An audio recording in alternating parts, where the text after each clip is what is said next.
Hi, welcome back to the channel. I'm pleased to say that we've now hit our 500 subscriber target, which is amazing. We're now working towards 1,000. If we manage to reach 1,000 subscribers, I'll be selecting at random a subscriber to win this Mosky Zen drive. I'll post it out to you. So that will be going out there. So please hit that button. And this year we've had quite an interesting first year. I've learned quite a lot in terms of editing, recording and doing the videos, and I'd like to just thank everybody who's left comments and feedback to help support the changes that will make the videos better. So that's been really good and it's been really encouraging. We've had some excellent suggestions.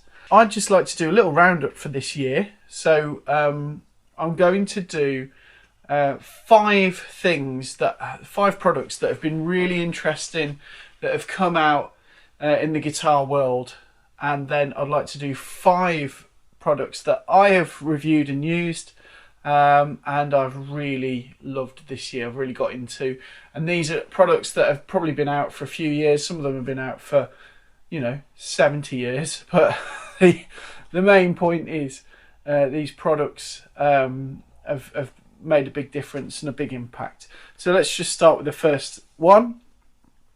So the first product that I found really interesting this year was the Tonex one. So in the world of modelling, things have gotten smaller and smaller. So we have had things that started off massive, things like our Line 6 Helix modelling. Obviously modelling started off with rack units and computers and using MainStage and things like that, and it's gotten smaller and smaller into floorboards, effective floorboard effects like the Quad Cortex and the Helix, and then this year we saw some great models coming out that are really small. So some great modelers coming out that are really small. So things like the Tonex 1.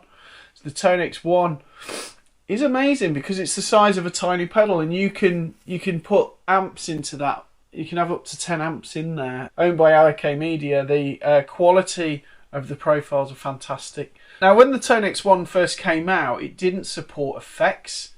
It now does, which is a game changer. And if I'd have known that, I wouldn't have bought the Hotone. So I've bought myself a Hotone that can do all of those things. But the HX1 would have been a really neat little pedal to have in the collection, and it is something that I'll be exploring this year. So my goal this year is to kind of do a few bits and bobs, move a few pedals on, and I'll go on to getting one of those. Next is the UAFX Enigmatic. So the UAFX stuff is fantastic. I have the Woodrow. And I've reviewed the Ruby, and I've used the Lion. The Lion's absolutely amazing. If you want that Marshall sound, I would definitely recommend looking at one of those. These things aren't valve amps. They're not the same, but they are pretty close. They sound great. They respond well, and you can just put them on a pedal board and take them and use them for gigs. And nowadays, and I've been talking to lots of guitar players around this that I work with professionally. 9 times out of 10, you're told to use a floor modeler now. That's what people want. It's what sound engineers want. The advantages are they're not fighting for sound on stage. Your singers have a better time. There's a lot of advantages. It takes minutes to load your car at the end of the night. In some areas, certainly in the UK where I live, there are some areas where that's a good thing. You don't want to be doing multiple trips. You don't want to be lugging an amp around because you're vulnerable. So I totally get it, and I do that. So I use a UAFX. Last night I was using my deluxe reverb, and it was amazing. I was using that in a venue called the Jam House, just mic'd up, set to 3, sounded so loud, but it just sounded amazing. So, it's not replacing that. But the Enigmatic is a new Dumble sounding pedal. Obviously they're quite expensive at the moment, but that pedal sounds amazing. I've heard lots of clips of it, I've seen them. It looks quite an interesting thing to have. And again, you know, who knows the sound of a Dumble, because every Dumble was different. Every Dumble was spec'd out for the artist. But it was an interesting pedal, and it was an interesting sound, and that pedal just looks really cool. Thirdly, there's some great guitars out there. This year, an Epiphone come out. It's the Joe Bonamassa 1955 Les Paul Standard in Copper Iridium. Or Copper Iridescent. That guitar looks absolutely fantastic. It looks stunning. I bet it's going to be great because it's an Epiphone. Epiphone quality is good these days. And it just looks like a bit of me. My favourite guitar right now is this. This is a Les Paul tribute gold top P90s. Absolutely, every time I take it out, it delivers. It sounds great. It's chewy. It's everything you want it to be, really. It sounds like a Telecaster on steroids. But there's just so much that you can do with that guitar. Such a great palette of tones. It looks good. It looks great in the light. It feels like an old friend. It's got this finish on it that wears quite easily. I know a few people that use them as well, and they tend to love them. So there we go. There's the third one on the list. Is the Tone Master Bassman. So I love Tone Master amps. I think they're really good. They're the kind of best of both worlds, where you've got a very nice and convincing valve amp sound, but you have the lightweightness, you have the benefits of an amp that is easy to get in and out. I know that it's not a hand-wired item, so if it does break, you're kind of, you know, we don't know what the results will be in terms of trying to get that maintained. However, the maintenance is very low. Having owned and still own quite a lot of tube amps, I welcome the technology, and I'd like to see more amps be made like a Tone Master. I'd love to see, imagine if Marshall did that with their JTM 45. Imagine if you could get a Jubilee head with that similar kind of technology. Imagine an AC30. All of those kind of things would be fantastic. So Fender are really leading the way, in my opinion. And the Bassman59 has an effects loop, which makes it all that more flexible. So that you could essentially stick in a UAFX modeler. You could use modelers and you could not use modelers all at the same time, and that would be really cool. So an example of what I do is I use in my practice room, I use a Friedman BE Mini, which is a 30-watt head. Fantastic little sounding thing, and it's got this beautiful little power amp. It's a Class D power amp. It responds really nicely. It's really dynamic. What I do is I use an effects loop on that, and I plug it into a noise suppressor, because effects loops cause a ground loop by default, really. So when you plug it into the effects loop, you can then mitigate any hums, and you can keep it away from the head as well, because I've found that if you put your cabling near the actual amp, because of the way it does its gain staging on the preamp, it can actually pick up quite a lot of hum and noise. So you keep that cable away, like I'm showing you in the video now, and you could literally use that as a platform to amplify whatever pedals you want to use, and the results are really good. So obviously you can pair that with any cabinet you want. I'm pairing it with a very measly 20-watt orange 8-inch speaker. For what I'm doing in a room when I have children sleeping next door, it's great. I wouldn't take it for a gig though. The last thing is a little bit of a, because I love Ghostbusters, and I also love Electro Harmonix Big Muffs, right? The only problem with the Big Muff is the mid-range is very scooped, and because of that, when you turn on your Big Muff, and especially if you're playing a larger band like I do, suddenly you disappeared, you've gone. So what I tend to do is I have a big muff and I have an Ibanez tube screamer before that to make a little bit of a mid hump, and that mid hump helps it cut through. So I do have the tube screamer pretty low. I have the gain turned down, volume turned up a bit, and it just pushes everything out, adds a bit of harmonics to the situation. So the Big Puft is designed by Mythos FX. It was a Halloween special pedal. I think they only made a limited number of units, and what it is based on the Stay Puft Marshmallow Man. The styling's absolutely amazing, and it's one of them things that to own as a pedal I'd be really interested in. Unfortunately, my opportunity to get one has passed, so I'm never going to be able to get one, but I think they're really cool. Okay, so moving on.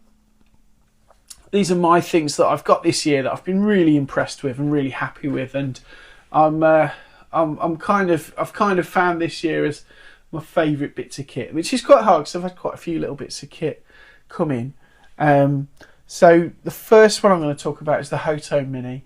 Hotone Mini is like a pedal shaped world. It's like a rig in a pedal. So you've got amps, you've got all the pedals really that you're going to kind of need. Got some really good synthesizer type stuff as well, which you know is quite hard to sort of obtain with that quality. And the price point is incredible. It was about £180, and when I've flown and done fly gigs, that's been my rig. It's just stuck in my little bag that you carry with you through customs, and you've literally got your whole rig there. It's touchscreen. Touchscreen's really important to me. I want to be able to quickly make amendments. It's just very, very, the user interface is excellent. And I think that's a big part of it when you start going into modelling, because the sound quality is pretty good between Hotone Line 6, Quad Cortex, you know, all of these brands, Axe Effects. They all have amazing modelling. And obviously the Hotone's not quite at that point, but it really, the difference sonically is quite negligible.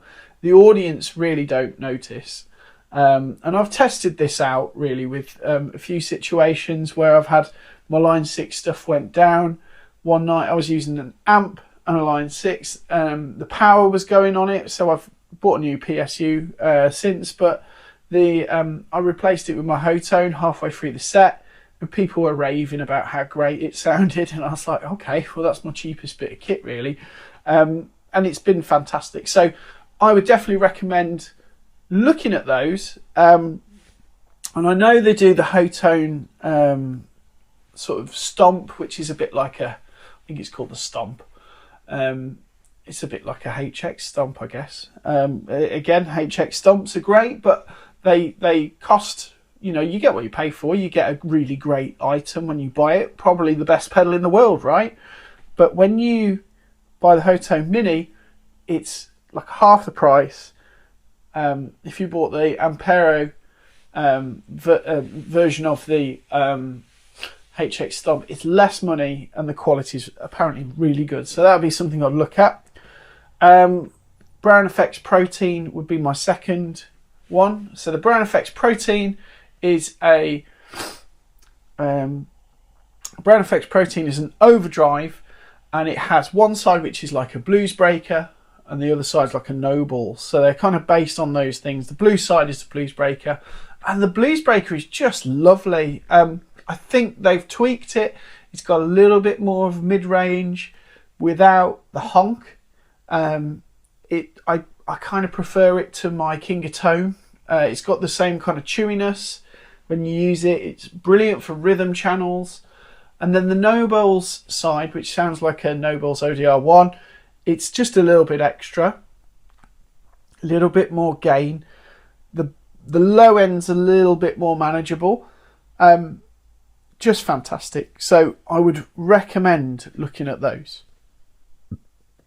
I'm actually blown away. The only thing I would improve on that pedal would be that it could be battery powered, because they're not battery powered. I just think that would be really cool. You can also adjust the gain staging, whether it goes from blues breaker into noble, so if you're running both at once. Again, it sounds pretty mega when you start doing that sort of stuff. Fourth came last Christmas, is the Spark Go, which is a tiny little amp. The Spark Go is one of the most inspirational pieces of equipment you could ever get.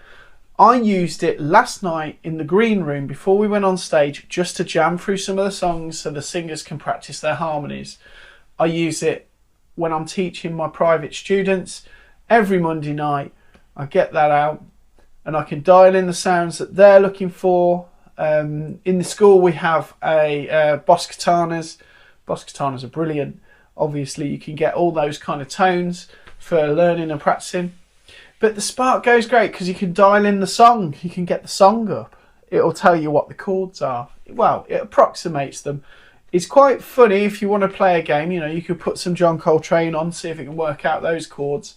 Best one's probably Asia by Steely Dan, with that massive chord at the beginning that, you know, is probably all the notes in one chord. But yeah, the Spark Go is an excellent piece of kit. They've added a new function there over the summer where it can work out. It can use AI to work out what tone you're after. I don't really know if that's something that people have struggled with in the past. I think it's great to explore the amps and the pedals that are available. But there you go, it's there. The last one, it's been a bit of a strange one for me because it's about Les Pauls. So, cut a long story short, I always wanted a Les Paul as a kid. I started playing guitar at 7. I had a Strat copy, so I kind of and a Telly copy, a Squire Telly. Played those forever. Always wanted a Les Paul. I saved up and bought the LP 100, which is a pretty basic Epiphone Les Paul copy. I don't even think it's got the same angles going on. You know, it's pretty flat. It's got a Tunematic bridge, but it's not a Les Paul. It's not even, doesn't weigh like it. Not made of Les Paul pieces. Barely sounds like one really. I was turned off by them, and then when I was about 19, there was a music shop called PMT that had just opened. I used to go to Sound Control and Musical Exchanges. This shop in Birmingham opened called PMT. I went in and I saved some money. I think I had about £600, and I went in and I could afford an SG, but I wanted a Les Paul. I tried everything out. The chap in there, his name was Tom Angel, I think his name was. He was a dude. He had long hair. He was a bit of a dude, and he said, you know, you'll probably still want a Les Paul, right? So I was like, yeah. So I tried these Les Pauls. I managed to get this Les Paul for £800. Got my nan to sign off on the finance, so I could pay the extra £200 off, which was like, you know, I was earning money, so it was no problem. So I went and did that and walked out with a Les Paul Classic, and I used that guitar and abused it. And I used that as my main guitar for the best part of 18 months. I travelled to about 8 different countries playing around with it. I'd took it round the country. Obviously I was at university as well, used it for all university stuff. And it was a really versatile, sort of ballsy guitar. And it had those 490 pickups, which are cool. Like, I don't dislike those pickups by any means, but they're quite hot sounding. And I didn't realise the kind of ways of Les Pauls and the minutiae that's involved. Anyway, I traded it for a PRS. Got my PRS, still got that PRS now. Love that guitar. I got a McCarthy.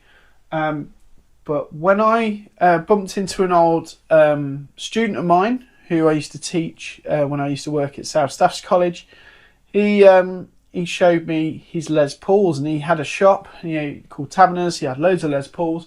Played a few, and I was like, oh my god, I forgot about these. I forgot about how great they are, and how versatile those guitars can be. Because actually, you could use that guitar for any gig, and if you use an EQ pedal, which I do. You can kind of dial any tone in any guitar to a point. It's really just about the feel after that. So I kind of relearned guitar this year using Les Pauls, using that smaller scale length. I got into top wrapping, so I top wrapped my Les Pauls. I got this one first. Well, actually, I bought a classic. I sold my old Marshall, which is a JMP from the 70s, and I bought this. I bought a classic. Did a video. In the video, I played this. I kind of had to leave with this guitar. It was just amazing. I was like, I really need this. Since then, I've upgraded the electrics on it, so it's got Monty's wiring loom. All right, so the 50s wiring, and it's even more versatile because you've got all the top end as you adjust the volumes and the tones. So that's where I'm at. I'm loving Les Pauls. Current favourite, which I traded my way to, was the gold top. These P90 pickups are just amazing, and you can do loads with them. They're actually a bit better for me than the humbuckers, because I like playing funk.